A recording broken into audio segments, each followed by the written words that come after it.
আপনি দেখছেন news now, আমরা জানি কোনটা খবর। সিগনিফাইয়ের হর ঘর রোশন CSR প্রকল্পের অংশ হিসেবে পশ্চিম ত্রিপুরায় সাম্প্রতিক বিধ্বংসী বন্যায় ক্ষতিগ্রস্ত পরিবারগুলিকে ইমার্জেন্সি LED লাইট প্রদানে উদ্যোগ নেওয়া হয়েছে। বিদ্যুৎহীন অবস্থাতেও পরিবারগুলো যাতে নিরাপদ এবং আলোকিত স্থানে থাকতে পারে, তারা যেন দ্রুত স্বাভাবিক জীবনে ফিরতে পারে তা নিশ্চিত করতেই সিগনিফাইয়ের এই উদ্যোগ।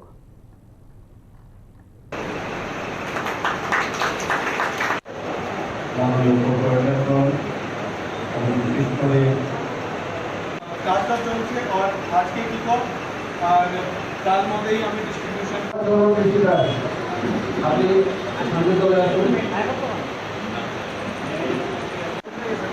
কমপ্লিট কাউন্সিলর্স আর ডিস্ট্রিক্ট অ্যাডমিনিস্ট্রেশনে সাপোর্টে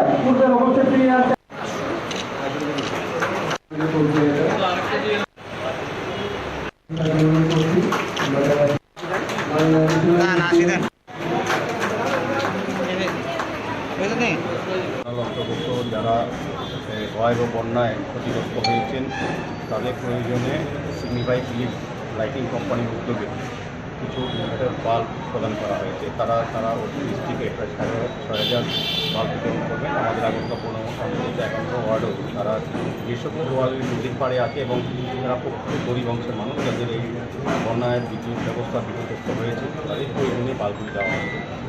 আমি এই সিগনিফাই সম্পর্কে ধন্যবাদ জানাই। আমাদের উপজেলার চেয়ারম্যান অন্যান্য আমাদের সোশ্যাল কমান্ডে আছে, এখন তাদের পক্ষে সিগনিফাই কোম্পানির পক্ষে যিনি আছেন রাকেশ কুমার সিং তাদের ধন্যবাদ জানাই।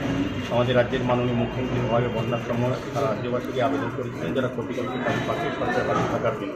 এই আবেদন সাহায্যে প্রতিটি ব্যক্তি প্রতিষ্ঠান এবং সামাজিক সংগঠন এই ত্রাণ কার্যে হাত বাড়িয়ে পাশে থেকে এবং তার এই ফলস্বরূপ আজকের এই বিভিন্ন কোম্পানিও তারা আমাদের আমরা জানি সারা বিশ্বে একটা স্বনামধন্য কোম্পানি, তারা আজকে এই মুখ্যমন্ত্রী আবেদন সাড়া দিয়ে বন্যা দুর্গত বা বন্যা ক্ষতিগ্রস্ত মানুষের পাশে দাঁড়িয়েছেন এবং কিছু বাল্ব প্রদান করেছেন। তারা আমি বলবো যে তারা অত্যন্ত প্রয়োজনীয় ছিল, কারণ আমরা দেখেছি যে বন্যার সময় যখন বিদ্যুৎ ব্যবস্থা বিকশিত হয়েছিল তাদের পক্ষে ঘরে বেরোনো সম্ভব হচ্ছিল না, কাজে সেই কাজে তারা হারিয়ে দিয়েছেন। আমার খুব ভালো লাগে সহযোগিতার জন্য আগামী দিন আশা করবো এই ফিলিপস কোম্পানির কাজ করবেনই, পাশাপাশি অন্যান্য সামাজিক প্রতিষ্ঠান এবং ব্যক্তিগতভাবে মানুষ এগিয়ে আসবেন আমাদের বন্যা ব্যক্তিদের পাশে দাঁড়ান। স্যার, এই যে ফিলিপস কোম্পানি এগিয়ে এসছে এতে কী উপকার হতে পারে মানুষের? যারা বাল্ব পাবেন, যাদের বিদ্যুৎ বিপর্যস্ত হয়েছে তাদেরকে সহযোগিতা করতে আমরা যখন দেখেছি বন্যার সময় যখন কৃষি এবং বিদ্যুৎ ব্যবস্থা সবচেয়ে বেশি ক্ষতিগ্রস্ত, সারা 17 লক্ষ মানুষ ক্ষতিগ্রস্ত হয়েছে, প্রায় 15 লক্ষ হাজার কোটি টাকা ক্ষতিগ্রস্ত হতে রাখছে। তা আলটিমেটলি তাদেরকে পুনরায় সে জায়গায় সরকার চেষ্টা করছেন। বন্যার সময় আমরা দেখেছি আমাদের জেলা প্রশাসন, প্রধান প্রশাসন, রাজ্য সরকার, আমাদের মুখ্যমন্ত্রী আরম্ভ করে আমরা প্রত্যেকটি নিগমের সমস্ত কর্পোরেটররা দিন রাত পর্যন্ত তাদের উদ্ধারকারকে হাত দিয়েছেন, উদ্ধার করেছেন এবং এই বন্যায় পীড়িত মানুষকে তাদের ত্রাণের ব্যবস্থা করেছেন। ত্রাণ শিবির করেন সরকার এবং বেসরকারি সবাই সহযোগিতা করেছেন, সার্বিকভাবে মানুষ কিন্তু এগিয়ে এসেছেন। এটা একটা ভালো লক্ষণ।